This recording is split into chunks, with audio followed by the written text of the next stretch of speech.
সিম্পলের মধ্যেও খুব সুন্দর একটা কেকের ডেকোরেশন আজকের ভিডিওতে তোমাদের সাথে শেয়ার করব। এই কেকের ডিজাইনটা কিন্তু বাচ্চাদের খুবই পছন্দের একটা ডিজাইন। আর করার জন্য দেখো, প্রথম আমি একটা বাস্কেট নজেল নিয়ে নিয়েছি এবং কেকের সাইডে আমরা যে বেড়ার মতো ডিজাইনটা করি ওই ডিজাইনটাই কেকের উপরে অর্ধেকটা অংশ করে নেব।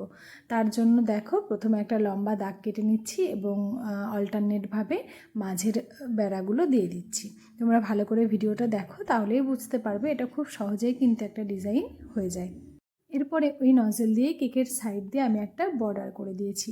এরপরে আমি একটা কিউট একটা ফেস করে দেবো। তার জন্য পাইপিং ব্যাগের মধ্যে হোয়াইট কালারের ক্রিম নিয়ে বেশি করে ক্রিমটা দিয়ে নিয়েছি এবং দুটো শিং আর দুটো হাত এরকম করে দিয়েছি।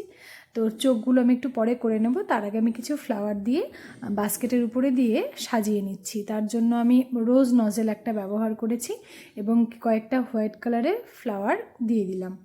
2 বছরের বাচ্চা মেয়ের জন্য কাস্টমার এই কেকটা আমার কাছে অর্ডার করেছিল, কোনো রেফারেন্স পিকচার দেয়নি, তাই আমি ভাবলাম একটু অন্যরকমভাবে একটা কেকের ডেকোরেশন করা যাক।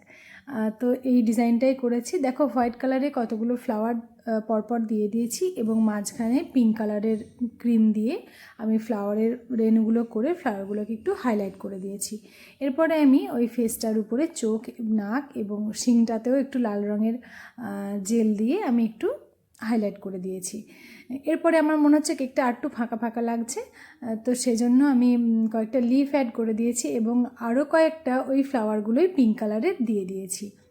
একই নজেল দিয়েই আমি পিঙ্ক কালারের ফ্লাওয়ারগুলো বানিয়ে নিয়েছি এবং এই ফ্লাওয়ারগুলো দেওয়ার পরে কেকটা বেশ ভরাট লাগছে এবং দেখতে ডিজাইনটা আরও বেশি সুন্দর লাগছে। কেকের ডেকোরেশনটা তো কাস্টমারের খুব পছন্দ হয়েছে।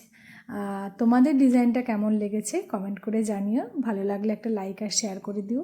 আর এরকমই ভিডিও দেখার জন্য চ্যানেলটিকে সাবস্ক্রাইব করে রেখো। সবাই খুব ভালো থেকো, দেখা হবে পরের ভিডিও।